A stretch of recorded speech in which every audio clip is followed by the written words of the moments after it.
Hello चलो chemical properties of phenol की continuation में आज हम लोग बात करने वाले हैं फिनॉल की कुछ इंपॉर्टेंट रिएक्शंस की। ठीक है, तो फिनॉल की important reactions one by one हम लोग देख लेते हैं।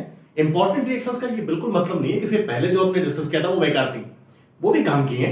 ये डिफरेंट कैटेगरी बना ली गई है इंपॉर्टेंट रिएक्शंस ऑफ फिनॉल। ठीक है, तो सबसे पहले इसमें हम बात कर लेते हैं द फर्स्ट रिएक्शन जिसको हम लोग इस पे डिस्कस करेंगे, that is Kolbe Schmitt reaction. Very important, it's a Kolbe-Schmitt reaction,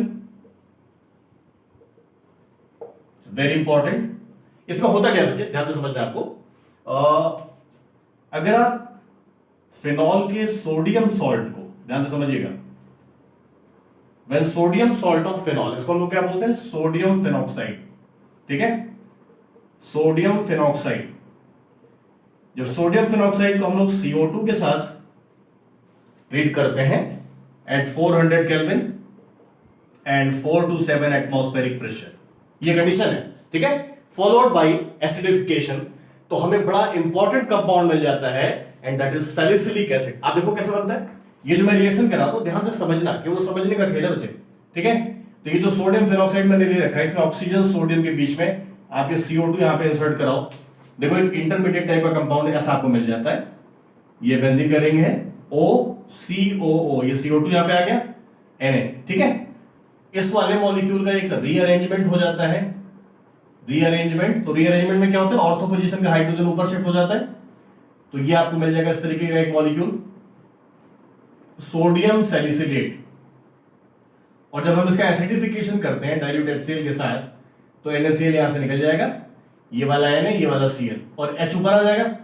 तो ये बड़ा ही इंटरेस्टिंग, बड़ा इंपॉर्टेंट कंपाउंड यहां पे आपको मिल जाता है, जिसको हम लोग बोलते हैं ऑर्थो हाइड्रोक्सी बेंजोइक एसिड और salicylic acid. Very common, salicylic acid, right, और ऑर्थो हाइड्रोक्सी बेंजोइक एसिड, ये बहुत ही इंपॉर्टेंट कंपाउंड है बच्चे। ठीक है, ऑर्थो हाइड्रोक्सी बेंजोइक एसिड और salicylic acid, it is very important and this reaction is named as Kolbe reaction. अब यहां पे एक एक्स्ट्रा चीज मैं आपको बता दूं, एक्स्ट्रा पॉइंट ऐड कर दूं कि in case suppose there is a question, how will you get salicylic acid या ortho hydroxy benzoic acid from phenol. ठीक है, तो अगर आपको फिनॉल से स्टार्ट करना है तो बस एक स्टेप आप उसमें और ऐड कर लोगे कि फिनॉल के ऊपर आप रिएक्शन करा दो NaOH का। ठीक है, तो NaOH से आपको सोडियम फिनॉक्साइड मिल जाएगा। फिर इसके बाद ये कंटिन्यूएशन में एक एक्स्ट्रा पॉइंट यहां पे और ऐड कर दे रहा हूं मैं, ये जो सैलिसिलिक एसिड आपको मिला यहां पे, it's one of the very important product, और इस सैलिसिलिक एसिड को it's not a part of Kolbe Schmitt reaction, ये एक्स्ट्रा पॉइंट आपको याद रखना है। सैलिसिलिक एसिड पे अगर आप एसिटाइल क्लोराइड या एसिटिक एनहाइड्राइड का रिएक्शन करा दें, क्या बोला मैंने, सैलिसिलिक एसिड पे एसिटाइल क्लोराइड या एसिटिक एनहाइड्राइड का रिएक्शन करा दें, तो ये वाला हाइड्रोजन और ये वाला H क्या निकल गया, HCl, rest of the part COCH3 वहां पे आ जाएगा। तो ये जो मॉलिक्यूल बनता है, ये अपने आप में एक बड़ा इंटरेस्टिंग, बड़ा इंपॉर्टेंट कंपाउंड है। इसको आप 2-एसिटॉक्सी बेंजोइक एसिड बोल सकते हो, या इसका कॉमन नेम है aspirin, aspirin, and it's very common pain killer. ठीक है, डिस्प्रिन सुना है ना, डिस्प्रिन सुना है, ये उसका भाई है। तो ये इट्स वेरी, एक क्वेश्चन बहुत पूछते हैं कि फिनॉल से एक बड़ा पॉपुलर पेन किलर बनता है, वो कैसे बनाते हैं। तो आप ये समझिए कि फिनॉल पे मैंने रिएक्शन करा दिया सोडियम हाइड्रोक्साइड का, ये फिनॉल का मॉलिक्यूल था, सोडियम हाइड्रोक्साइड का रिएक्शन करा दिया, सोडियम फिनॉक्साइड आ गया। इस पे CO2 की रिएक्शन करा के हमने एसिडिफिकेशन करा दिया, सैलिसिलिक एसिड आ गया। और इस पे अगर आप एसिटाइल क्लोराइड और एसिटिक एनहाइड्राइड का रिएक्शन कराओगे तो फाइनली आपको एस्पिरिन मिल जाएगा। तो यहां पे आप दो तीन चीजें हैं ध्यान से समझनी है। अगर हम सिर्फ कोलबे-स्मिथ रिएक्शन की बात करें, then sodium phenoxide to salicylic acid. Conversion की बात करें, how will you get salicylic acid from phenol, तो इस स्टेप आपको और बढ़ा लेना है। अब एक क्वेश्चन मैं आपको यहां पे बता दे रहा हूं, इंपॉर्टेंट क्वेश्चन है कि suppose there is an organic compound A। ठीक है, ऑर्गेनिक कंपाउंड A है, इसका मॉलिक्यूलर फार्मूला है C6H6O। ये क्वेश्चन है, there is an organic compound A, इसका मॉलिक्यूलर फार्मूला दे रखा है, इसको सोडियम हाइड्रोक्साइड CO2 से ट्रीट करते हैं तो कंपाउंड B बन जाता है। ठीक है, B का एसिडिफिकेशन करते हैं तो C बन जाता है, और C पे एसिटाइल क्लोराइड का रिएक्शन कराते हैं तो एक कॉमन या पॉपुलर पेनकिलर बनता है। Identify the compound ABCD। I think ये चार्ट आपके सामने है, सारी चीजें आप आइडेंटिफाई कर सकते हैं बिना कुछ भी रटे। तो यूज समझ में आ गया इस कोलबे-स्मिथ रिएक्शन का। It's one of the very very important and interesting reaction. तो ये पहली रिएक्शन हो गई इंपॉर्टेंट रिएक्शन के अंदर, कोलबे-स्मिथ रिएक्शन। तो सेकंड नंबर पे हम लगाते हैं पॉइंट। आई थिंक सारे क्लियर है, बहुत ध्यान से देखना। चलो नेक्स्ट पार्ट पे आ जाओ। सेकंड रिएक्शन हमने क्या लेनी है इसके अंदर। सेकंड रिएक्शन फिनॉल की जो है, दैट इज राइमर-टीमैन रिएक्शन और ऑलरेडी ये रिएक्शन हम लोग क्लोरोफॉर्म वाले सेगमेंट में डिस्कस कर चुके हैं, बट स्टिल रिवीजन चल रहा है। तो एक बार फिर से आप इसको देख लें। Reimer Tiemann reaction, Reimer Tiemann reaction, it's a very very important reaction. तो राइमर-टीमैन रिएक्शन के अंदर बेसिकली क्या होता है कि हम फिनॉल का मॉलिक्यूल लेते हैं और फिनॉल की हमने रिएक्शन करानी है क्लोरोफॉर्म के साथ CHCl3 in presence of caustic soda NaOH और टेम्परेचर अप्रोक्सीमेट 340 केल्विन। ये रिएक्शन हम कराते हैं। तो क्या होता है यहाँ पे ऑर्थो पोजीशन पे एल्डिहाइडिक ग्रुप लग जाता है। फिनॉल की ऑर्थो पोजीशन ये वाली है, यहाँ पे इसको कुछ और मत समझ लेना, ऑर्थो पोजीशन एडजेसेंट वाली होती है। यहाँ पे एल्डिहाइडिक ग्रुप लग जाता है तो you will get the molecule two hydroxy benzaldehyde. अगर ये ऐसा बन गया तो इट इज 2-हाइड्रोक्सी-बेंजल्डिहाइड, या कॉमन नेम है सैलिसल्डिहाइड। ठीक है, it's a very common name salicylaldehyde. IUPAC name आप कर सकते हो 2-हाइड्रोक्सी-बेंजल्डिहाइड, तो जो आपको कंफर्टेबल लगे। ये मेन प्रोडक्ट हो गया, प्लस NaCl एंड वाटर, ये एज अ बाई प्रोडक्ट इस रिएक्शन में बन जाते हैं। आप इसको आराम से बैलेंस कर सकते हैं, that's not a big deal. तो इंटरेस्टिंग बात क्या है कि when phenol is treated with chloroform in presence of caustic soda you will get the salicylaldehyde, that's a very important. और सैलिसल्डिहाइड के अंदर क्या है, aldehydic group is placed on ortho position. यहां पे एक बात आपको और समझनी है और याद भी रखनी है, वो क्या है कि ये जो ऑर्थो प्रोडक्ट है basically it is the major product. इसके साथ कुछ क्वांटिटी में, स्मॉल क्वांटिटी में इसका पैरा वाला पार्ट भी बनता है, पैरा प्रोडक्ट भी बनता है, मतलब पैरा हाइड्रोक्सी बेंजल्डिहाइड भी बनता है। ठीक है, तो ये आपको ध्यान रखना है क्योंकि इस पे बेस्ड क्वेश्चन भी आपको आगे मिलने वाला है। ठीक है, तो ये जो राइमर-टीमैन रिएक्शन है इसके अंदर the main product is salicylaldehyde, that is ortho hydroxy benzaldehyde, but side में थोड़ा सा स्मॉल क्वांटिटी के अंदर यहाँ पे आपको पैरा डेरिवेटिव भी मिलता है। और दूसरी इंपॉर्टेंट बात आपको क्या याद रखनी है, इन द सेम रिएक्शन, ये जो राइमर-टीमैन रिएक्शन है, अगर हम क्लोरोफॉर्म की जगह इन प्लेस ऑफ क्लोरोफॉर्म अगर आप कार्बन टेट्राक्लोराइड यूज कर लो, CCl4 यूज कर लेते हैं, ठीक है, बाकी सब कुछ सेम है और इसके अंदर आपको कोई ऐसा चेंज नहीं करना है। आपने क्लोरोफॉर्म की जगह कार्बन टेट्राक्लोराइड यूज कर लिया, अब यहां पे एक क्लोरीन बढ़ गया, क्लोरीन ऑक्सीडाइजिंग एजेंट है, तो अल्टीमेटली इफेक्ट क्या होता है कि ये जो एल्डिहाइडिक ग्रुप ऑर्थो पे आया था इसकी जगह एसिड ग्रुप आ जाता है। एल्डिहाइड के ऑक्सीडेशन पे अल्टीमेटली वैसे भी एसिड बनता है, तो ये आपको याद करने में भी यहाँ पे थोड़ी आसानी रहेगी कि यहाँ पे एल्डिहाइड की जगह आपको एसिड ग्रुप यूज करना है। मतलब क्या बन गया, सैलिसिलिक एसिड। अब देखिए यहां पे जो प्रोडक्ट आपका आ गया that is salicylic acid, it's again very important. बाकी बाई प्रोडक्ट मैंने जैसे बोला ये वैसे ही, इसके अंदर आपको कुछ भी ऐसा अलग से नहीं याद करना है कि आप उसको अलग से रख रहे हैं। ठीक है, बिल्कुल सिंपल सा है। तो अगर आपने क्लोरोफॉर्म के साथ रिएक्शन करा रखी है, Reimer Tiemann reaction, the main product is salicylaldehyde, ortho वाला, पैरा वाला भी स्मॉल क्वांटिटी में बनता है। लेकिन यहाँ पे एक बात आप ये भी समझ लें कि राइमर-टीमैन रिएक्शन में अगर क्लोरोफॉर्म को हम कार्बन टेट्राक्लोराइड से रिप्लेस कर दें या क्लोरोफॉर्म की जगह कार्बन टेट्राक्लोराइड यूज कर ले तो हमारा मेन प्रोडक्ट सैलिसिलिक एसिड होने वाला है। तो कन्वर्जन के अंदर अगर क्वेश्चन आपको मिल रहा है कि how will you get salicylic acid from phenol in one step, can prepare, सीधे कार्बन टेट्राक्लोराइड और कास्टिक सोडा के साथ गर्म कर दो, आपको मिल जाएगा सैलिसिलिक एसिड, कोई दिक्कत वाली बात नहीं है। तो ये बात हो गई हमारी सेकंड इंपॉर्टेंट रिएक्शन की, एंड दैट इज राइमर-टीमैन रिएक्शन। अब थर्ड नंबर पे हम लोग आते हैं, third is coupling reaction. Coupling reaction, couple तो जानते ही हो गया, सपोज बड़ा कॉमन चीज है, बिना कपल के दुनिया नहीं चल पा रही है। We are going to discuss third one, the coupling reaction. ठीक है, कपल समझ रहे हो ना बच्चे, कपलिंग रिएक्शन। बेसिकली कपलिंग के अंदर क्या होता है कि जब हम फिनॉल को ट्रीट करते हैं बेंजीन डाइजोनियम क्लोराइड के साथ, उसका आइस कूल मिक्सचर लेते हैं, तो बेंजीन डाइजोनियम क्लोराइड के साथ फिनॉल मिलकर कपल बना लेता है, वही कपल, तो हो गया कपलिंग। कैसे, आप जरा देखो, मैंने मॉलिक्यूल ले रखा है बेंजीन डाइजोनियम क्लोराइड, ये कई बार मैंने डिस्कस कर चुका हूं पहले भी, बेंजीन की रिंग पे N2Cl, और जब इसको हम ट्रीट करते हैं फिनॉल के साथ, कंडीशन क्या है, टेम्परेचर कम रखना है, बेसिकली आइस में कराते हैं 0 डिग्री सेल्सियस पे, और मीडियम आपको अल्कलाइन रखना है। 0 डिग्री सेल्सियस, मीडियम क्या है, अल्कलाइन, अल्कलाइन मीडियम मतलब बेसिक, pH 7 से ज्यादा। ठीक है, तो अल्कलाइन मीडियम में क्या होगा, जब आप इसकी रिएक्शन कराओगे तो ये जो फिनॉल है इसकी पैरा पोजीशन का हाइड्रोजन, ये HCl निकल गया इस तरीके से, और इसको निकाल देते हैं तो ये दोनों मॉलिक्यूल कपल हो जाते हैं, तो आपको मिल जाता है पैरा हाइड्रोक्सी एजोबेंजीन। कपल होने के बाद जो यहाँ पे कंपाउंड बनेगा that is para hydroxy azobenzene. इसको बिल्कुल आपको कोई रटने वाली चीज नहीं है, आप ऐसे ही डायरेक्ट याद कर लोगे। और HCl यहाँ पे निकल गया था, तो ये क्या बन गया आपका, पैरा हाइड्रोक्सी एजोबेंजीन। ठीक है, और ये जो कंपाउंड है basically it is a dye, ये कलर होता है, तो ये बेसिकली इसका ऑरेंज कलर होता है, ये आप समझ लें, एक ऑरेंज कलर की डाई बनती है, कभी कभी रेड भी लिखा होता है, ऑरेंज रेड इसी टाइप का, मतलब बेसिकली ये एजो डाई बन जाता है। तो जब भी आप फिनॉल को benzene diazonium chloride, this is the molecule, benzene diazonium chloride के साथ 0 डिग्री सेल्सियस पे अल्कलाइन मीडियम में ट्रीट करते हैं, तो ये मॉलिक्यूल कपल हो जाते हैं और आपको एक एजो डाई मिलती है ऑरेंज कलर की। ठीक है, तो ये नेक्स्ट बड़ा इंपॉर्टेंट पार्ट हो गया कपलिंग रिएक्शन का। तो कपलिंग के बाद नेक्स्ट पे हम लोग आ जाते हैं गैटरमैन रिएक्शन। नाम में गैटरमैन मत समझ लेना, गैटर कंफ्यूजन बहुत हो जाता है ना। गैटरमैन रिएक्शन, गैटरमैन रिएक्शन के अंदर बेसिकली हम लोगों को क्या करना है कि फिनॉल को हम ट्रीट करते हैं एक मिक्सचर हाइड्रोजन साइनाइड और HCl के साथ इन प्रेजेंस ऑफ जिंक क्लोराइड। आप देखो, फिनॉल को आपने ट्रीट करना है, phenol is treated with a mixture of hydrogen cyanide and HCl और इन प्रेजेंस ऑफ जिंक क्लोराइड। ठीक है, एक इंटरमीडिएट कंपाउंड बनेगा जिसकी हम हाइड्रोलिसिस कर देंगे। आप देखो, यहां पे HCl as a by product निकल भी जाता है, यहां पे एक इंटरमीडिएट कंपाउंड बनता है जिसके अगर हम हाइड्रोलिसिस कर दें एसिडिक मीडियम में, ठीक है, तो हाइड्रोलिसिस के लिए कोई बहुत मुश्किल चीज नहीं है, आप आसानी से ये समझ लो कि ये CH डबल बॉन्ड NH, ये बॉन्ड यहां से ब्रेक करना है, ध्यान से समझना। वाटर है आपके पास, तो वाटर का H2 इधर कर दो, O इधर कर दो, तो ये जो CH था ये CHO बन जाएगा, अमोनिया निकल जाएगा यहां से।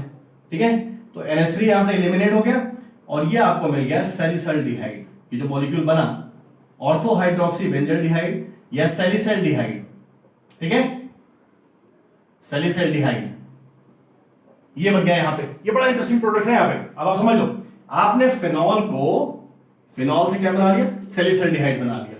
और एक बात यहां पे एक्स्ट्रा मैं आपको बता रहा हूं, जो गैटरमैन रिएक्शन यहां से फिनॉल से सैलिसल्डिहाइड तक, लेकिन ये जो प्रोडक्ट आपने बना रखा है सैलिसल्डिहाइड का, अगर हम इस पे जिंक डस्ट के साथ इसको हीट कर दें, ठीक है, जिंक डस्ट के साथ हीट कर दें, तो एक सिंपल सी बात याद रखना कि जिंक डस्ट का सिंपल सा काम होता है कि रिंग पे कहीं OH है तो गायब कर देगा, ऑक्सीजन को जिंक निकाल देगा जिंक ऑक्साइड के फॉर्म में, हाइड्रोजन रिंग पे चला जाएगा, तो ये जिंक ऑक्साइड निकल गया। और ये अगर हम OH यहां से गायब कर दें तो ये क्या बचेगा, रिंग के ऊपर CHO, यानी सिर्फ एल्डिहाइड। ठीक है, this is benzaldehyde, this molecule is benzaldehyde. अब मेरी बात समझना, अगर कन्वर्जन आपको कहीं पे लिखना है, how will get the benzaldehyde from phenol, this is the very common. और इंटरेस्टिंग बात क्या थी, यहां तक का पार्ट तो गैटरमैन रिएक्शन के पार्ट था। गैटरमैन के बाद आपने क्या करा, बस सिर्फ जिंक के साथ हीट कर दिया, आपको बेंजल्डिहाइड मिल गया। तो ये एक एडिशनल पार्ट बिना कुछ आपके अलग अलग से किए हुए उसी के साथ ही आपने सीख लिया। तो this is the fourth and a very important reaction, Gattermann reaction. चलो हम लोग फिफ्थ देख लेते हैं क्या है। Fifth is again very important, condensation with phthalic anhydride. अगर हम फिनॉल का कंडेंसेशन करा दें थैलिक एनहाइड्राइड के साथ तो क्या मिलेगा, ये बात आपको यहां पे समझनी है। How will get the reaction when phenol is treated with condensed with phthalic anhydride. तो पहले तो आप ये देखो कि थैलिक एनहाइड्राइड होता क्या है। देखिए, ये मॉलिक्यूल है CO एंड O, ये जो मॉलिक्यूल है दिस इज थैलिक एनहाइड्राइड। इसमें pH साइलेंट है, साइलेंट का लॉजिक तो मुझे भी नहीं पता नहीं ये अंग्रेजों का है बना दिया है। ठीक है, थैलिक एनहाइड्राइड ये मॉलिक्यूल हो गया। अगर हम इसको फिनॉल के साथ ट्रीट कर दें, राइट, अब आप देखो, when thalic anhydride is treated with phenol it undergoes condensation। अब आप देखो कंडेंसेशन कहते हैं, तो फिनॉल की जो पैरा पोजीशन है इसका हाइड्रोजन हम यहां पे दिखा दे रहे हैं, and the reaction takes place in presence of concentrated H2SO4। See, ये जो CO है इसका ऑक्सीजन, ध्यान से देखना, और ये दोनों हाइड्रोजन। ठीक है, यहां से क्या निकल गया, वाटर का मॉलिक्यूल, और ये दोनों जो रिंग के कार्बन है ये डायरेक्ट इस कार्बन से जुड़ जाएंगे थैलिक एनहाइड्राइड के, तो you will get this collective molecule. ये इस टाइप का स्ट्रक्चर यहां पे आपको मिल जाएगा, ये CO है, ये कार्बन इसका ऑक्सीजन निकल चुका है, और इस कार्बन से ये दोनों फिनॉल की रिंग ऐसे जुड़ जाएंगे इस तरीके से। ठीक है, ध्यान से समझना, इसके अंदर रखने जैसा कोई पार्ट ऐसा है नहीं। ठीक है, वाटर आपने निकाल ही दिया यहां पे। तो ये जो मॉलिक्यूल बना थैलिक एनहाइड्राइड और फिनॉल को मिला के, this is very important organic compound, और ये क्लास 11th में जो टाइट्रेशन होता है उसमें यूज होता है, इसको बोलते हैं फिनोप्थलीन इंडिकेटर। ठीक है, क्या बोलते हैं, phenolphthalein, phenolphthalein indicator. It's one of the very very important compound. तो जब भी आप थैलिक एनहाइड्राइड को फिनॉल के साथ कंडेंस कराओगे, ठीक है, तो आपको क्या मिल जाएगा, phenolphthalein. It's a very very interesting and very important compound, बहुत पूछा जाता है। और ये समझना है कि आप क्लास 11th की टाइट्रेशन में इसका यूज आपने जरूर करा होगा, डेफिनेटली किया होगा। ठीक है, अब ये जो हमारी फिफ्थ रिएक्शन थी, इसके बाद हम लोग नेक्स्ट वाले पे आ जाते हैं। हेरिक एनहाइड्राइड से कंडेंसेशन के बाद जो हमारा नेक्स्ट पार्ट है वो है फॉर्मल्डिहाइड से condensation. I mean condensation with formaldehyde. अगर आप इसमें देखो तो ये बड़ा इंटरेस्टिंग पार्ट है, कंडेंसेशन विद फॉर्मल्डिहाइड। अब इसको जरा ध्यान से मेरी बात समझना। अगर आप फिनॉल को फॉर्मल्डिहाइड के साथ कंडेंस कर दो एसिड या बेस कैटालिस्ट की प्रेजेंस में, फॉर्मल्डिहाइड मींस HCHO, ये फॉर्मूला है। अगर आप इसको ऐसे कंडेंस कर दो तो इसमें बेसिकली पैरा प्रोडक्ट आपको मिलता है, para hydroxy benzyl alcohol. Ortho वाला भी स्मॉल क्वांटिटी में बनता है। तो आप उसको ऐसे समझ लो कि जब आप ये रिएक्शन कराते हो तो ये प्रोडक्ट आपको इस तरीके से मिल जाता है, और इसकी ऑर्थो पोजीशन पे ये CH2OH बेंजाइल अल्कोहल का ग्रुप है, और पैरा पोजीशन पे पैरा वाला प्रोडक्ट ज्यादा बनता है, ऑर्थो वाला थोड़ा कम क्वांटिटी में बनता है। ये प्रोडक्ट यहां पे आपको मिल जाता है, ठीक है। इसको आप कह सकते हैं ऑर्थो हाइड्रोक्सी बेंजाइल अल्कोहल, ठीक है, बेंजाइल अल्कोहल। और ये सेम मॉलिक्यूल है, बस पैरा हाइड्रोक्सी बेंजाइल अल्कोहल, ठीक है। ये इसकी क्वांटिटी थोड़ी ज्यादा है, इसकी क्वांटिटी कम है। तो जब भी आप फिनॉल को फॉर्मल्डिहाइड के साथ कंडेंस करोगे इन प्रेजेंस ऑफ एसिडिक और बेसिक मीडियम, ठीक है, और लिख दें, पता नहीं क्या समझ लोगे आप, एसिडिक और बेसिक मीडियम, ठीक है, वो कैटालिस्ट का काम करेगा। तो ये प्रोडक्ट आपको मिल जाएगा। And this is one of the very important name reaction, Lederer Manasse reaction, ठीक है। ये जो रिएक्शन यहां पे मैंने आपको बना रखी है, जहां पे मैंने ऑर्थो पैरा डेरिवेटिव बनाया है, this is basically Lederer Manasse reaction, ठीक है। इसको आप आराम से कर सकते हैं, so not a big deal.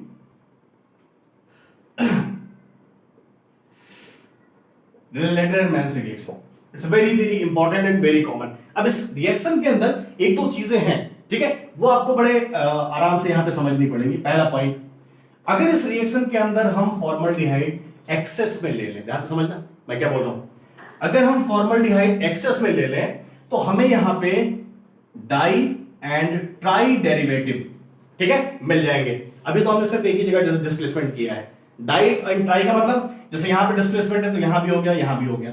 अगर दो जगह करा दिया तो डाई हो गया, तीन जगह करा दिया तो ट्राई हो गया।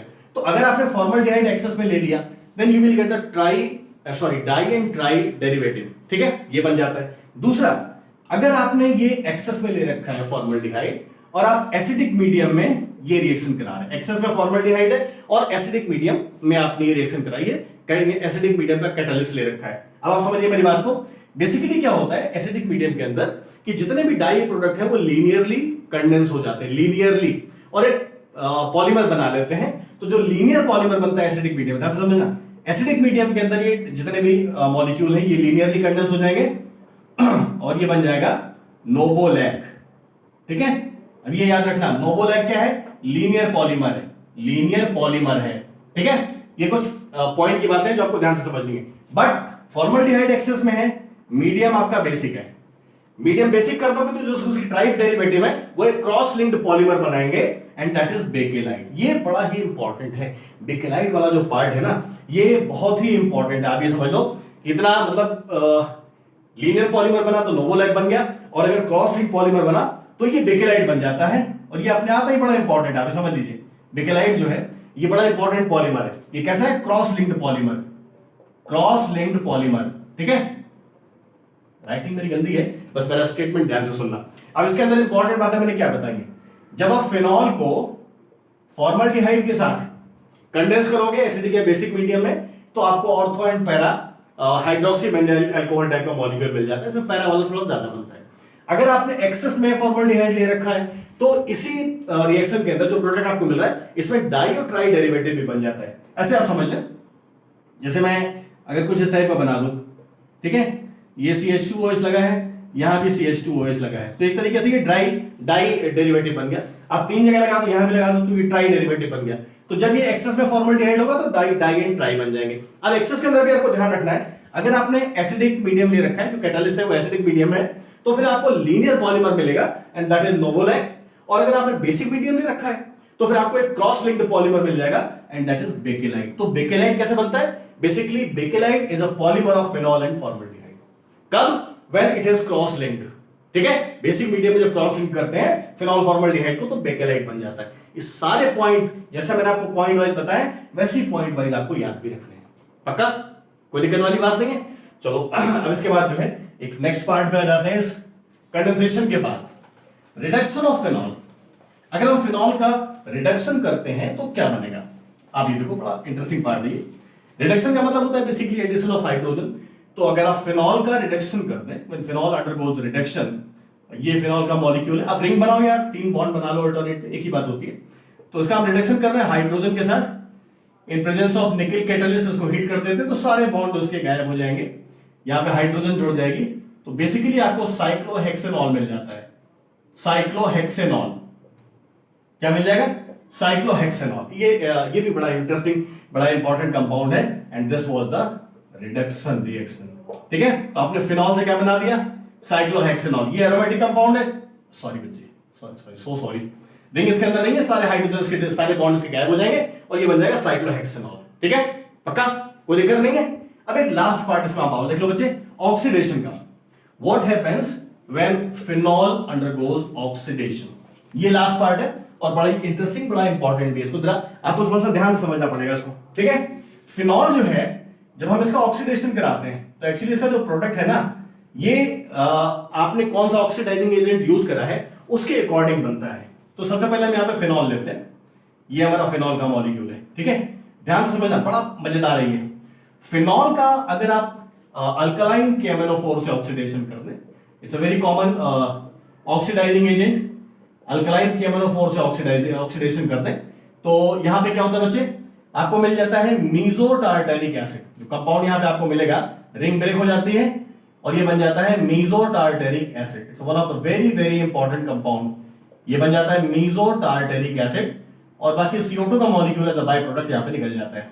This molecule is meso tartaric acid, it's very important. ठीक है, तो अगर आपने फिनॉल का ऑक्सीडेशन करा दिया किसके साथ, अल्कलाइन KMnO4 के साथ, तो आपको मिल जाएगा मीजो टार्टेरिक एसिड। और इसी फिनॉल का अगर आप एयर ऑक्सीडेशन करा दें, ये तो इतना बढ़िया कंपाउंड है ना, एयर में भी ऑक्सीडाइज हो जाता है, एयर की कांटेक्ट में आएगा तो भी ऑक्सीडाइज हो जाएगा।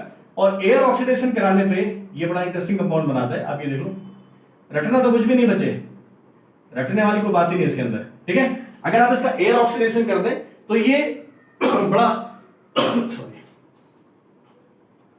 बड़ा इंटरेस्टिंग कंपाउंड यहां पे बना लेता है। It's a parabenzoquinone, parabenzoquinone. ठीक है, और एक बात यहां पे आपको मैं बता दूं, ये कहानी मेरी सुननी है आपको। ठीक है, ये जो पैराबेंजोक्विनोन बनता है ना, ये क्या करता है कि फिनॉल के मॉलिक्यूल के साथ ही हाइड्रोजन बॉन्ड के थ्रू जुड़ जाता है और एक डाई बना लेता है, पिंक कलर या रेड कलर की डाई जैसा बन जाता है। उसी के अंदर अगर एयर ऑक्सीडेशन आपने कर दिया तो पैराबेंजोक्विनोन फिनॉल के साथ हाइड्रोजन बॉन्डेड हो जाता है।